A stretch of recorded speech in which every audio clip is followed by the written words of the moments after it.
All right. Tonight, the National Assembly has rejected a Senate amendment to increase the equitable share of revenue from 405 billion shillings to 465 billion shillings in the Division of Revenue Bill 2025.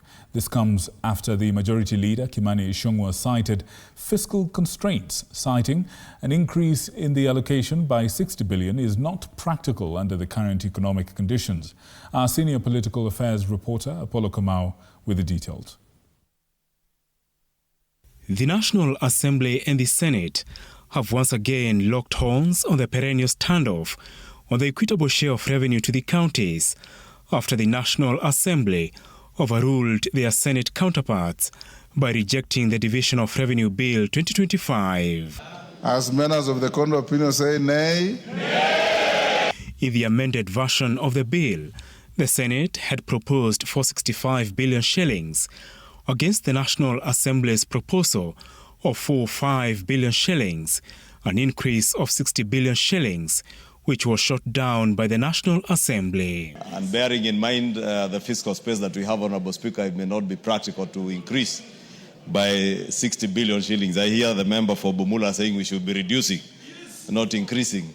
Therefore, Honourable Speaker, having considered that, we thought it's only fair that we reject these amendments by the Senate to allow us to go into early mediation.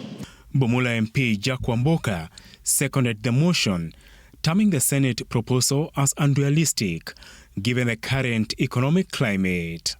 It is only abnormal for anyone to think we should be increasing these monies upwards. So on this thing, Honourable Speaker, I beg to reject. With the rejection of the bill by the National Assembly, the bill will now be referred to the Mediation Committee, which will strike a consensus on an agreeable figure to avoid disrupting the budget cycle. Can I probably provide a way out?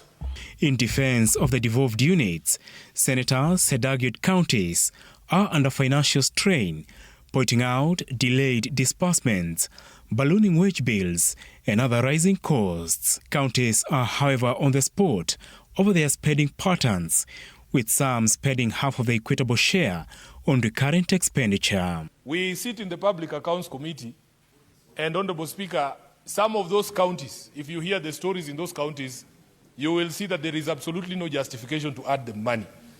My view has always been that at the advent of devolution, people thought that counties existed to serve their tribes, that this was our county.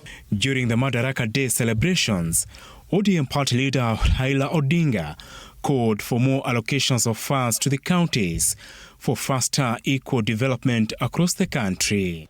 But I want to invite you, Your Excellency, to ensure that devolution works. Empower the devolution. Number one, by giving more resources coming down to the counties. Let the counties have sufficient resources so that they can be able to provide services to the people.